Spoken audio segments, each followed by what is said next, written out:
Hello friend, শুরু করছি আজকের ভিডিও। আজকের ভিডিওতে আমি তোমাদেরকে একটি টাই কাটিং এবং সেলাই করে দেখাবো। তো তার জন্য কাপড় নিয়েছি, দেখতে পাচ্ছ। তো আমি যে সূত্রে টাইটি কাটিং করব সেই সূত্র অনুযায়ী কাটলে ছোট এবং বড় সবারই হবে। তো আমি ছোটদের কাটছি। ছোটদের শুধু ঝুল কম হয় আর বড়দের ঝুল বেশি হয়, শুধু ঝুলেরই তফাৎ, অন্য কিছু না। তো আমি ছোটদের ঝুল মোটামুটি 25 ইঞ্চি মতো নিচ্ছি, আর চড়াই কাপড়টা নিয়েছি আমি 8 ইঞ্চি মতো। বড়দের ক্ষেত্রে এই চওড়াটা একই থাকবে, শুধু ঝুলটা বেশি হবে। আমি ছোটদের ক্ষেত্রে ঝুলটা 25 ইঞ্চি নিচ্ছি, আর বড়দের ক্ষেত্রে 40 থেকে 50 ইঞ্চি নেওয়া যায়। তো প্রথমে আমি কাপড়টাকে এইভাবে দুভাজে ভাঁজ করব।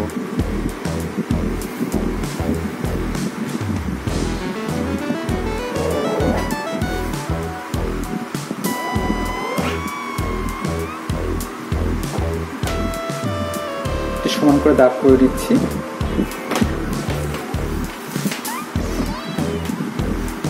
তো ঝুল আমি 25 ইঞ্চি নিচ্ছি।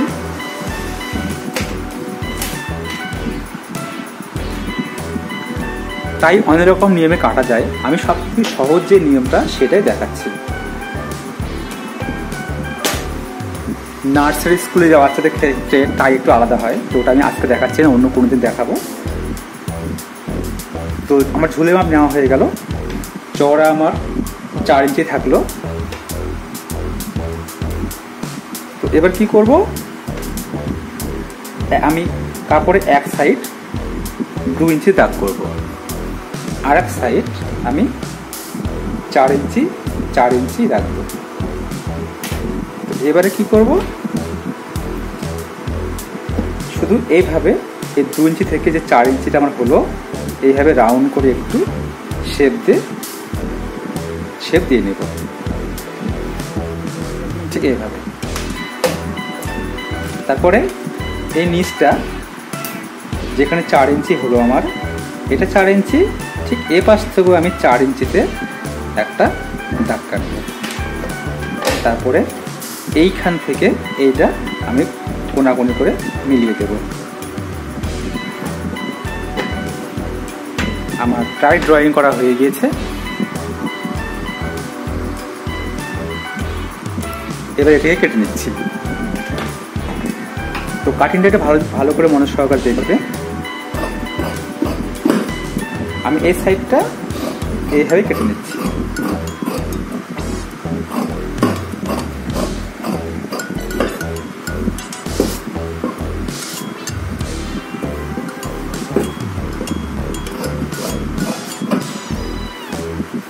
এবারে মেন যে বিষয়টা সেটা হচ্ছে, এই যে দাগটা করলাম, শুধু এখানে দুটো কাপড় আছে, নিচে একটা উপরে একটা, শুধু উপরের কাপড়টা আমি এই দাগ বরাবর কেটে নিচ্ছি। এটাই মেন বিষয়। আর নিচেটা কিন্তু আমি কাটলাম না। তো টাই কাটা আমার হয়ে গিয়েছে। এবার যাওয়া যাক মেশিনে সেলাইয়ের জন্য। চলে আসলাম মেশিনে। তো সবার আগে আমি উল্টা সিধা করে নিই। যেটা হচ্ছে আমার উল্টা পা, এটা হচ্ছে আমার সিধা পা। এইভাবে সিধা করে ঠিক এইভাবে নিচটা, ঠিক যে জায়গাটা একটা কোণা তৈরি হয়েছে এখানটায়, ঠিক এইভাবে ধরে এই কোণার সঙ্গে এই কোণাটা মিলাতে হবে। মিলিয়ে নিয়ে মোটামুটি 1/2 ইঞ্চি মতো বরাবর সেলাই মার্জিন দিয়ে নিতে হবে।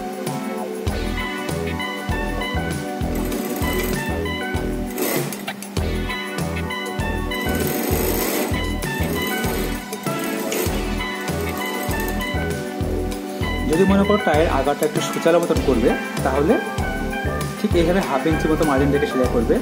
আর যদি মনে হয় যে আগাটা একটু ভোতা টাইপের করবে, সুচালো রাখবে না, তাহলে এখানে 1/2 ইঞ্চি আর নিচটা মোটামুটি 1 ইঞ্চি তফাৎ দিয়ে রাখতে হবে। আমি 1 ইঞ্চি তফাতে করছি। করার পরে এই বাকি অংশটা আমি কেটে দিচ্ছি। এবার এটাকে এইভাবে উল্টিয়ে নিতে হবে। আর এর যে মাথাটা দেখা যাচ্ছে সূচালোটা, এটা একটু কাছে এভাবে আগাতে একটু বের করে নিতে হবে, এভাবে বের করে নিতে হবে।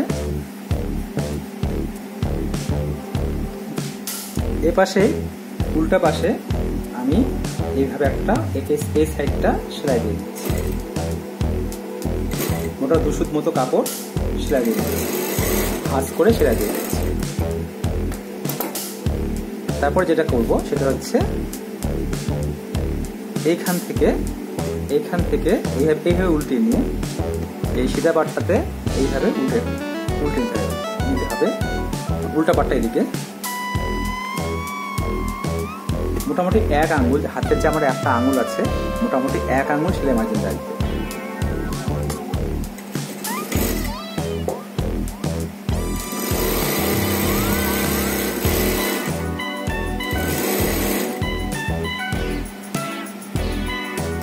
এবারে এইখানটা এই যে কোণাটা আছে ঠিক কোণাটা এইভাবে সমান করে ধরে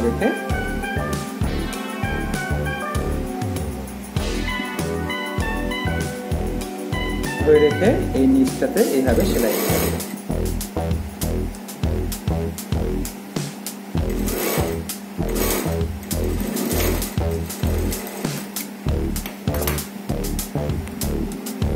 এবার ডবল সেলাই করে দিচ্ছি।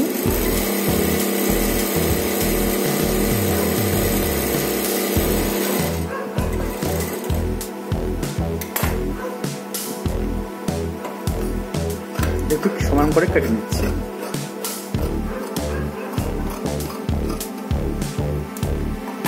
এবার এটাকে উল্টিয়ে নিতে হবে, ঠিক এইভাবে হাতের আঙুলের সাহায্যে উল্টাতে হবে। ঠিক এইভাবে একটু ধীরে ধীরে সাবধানে উল্টে নিতে হবে। হাত দিয়ে না পারলে কাঠি দিয়ে উল্টালেও হবে।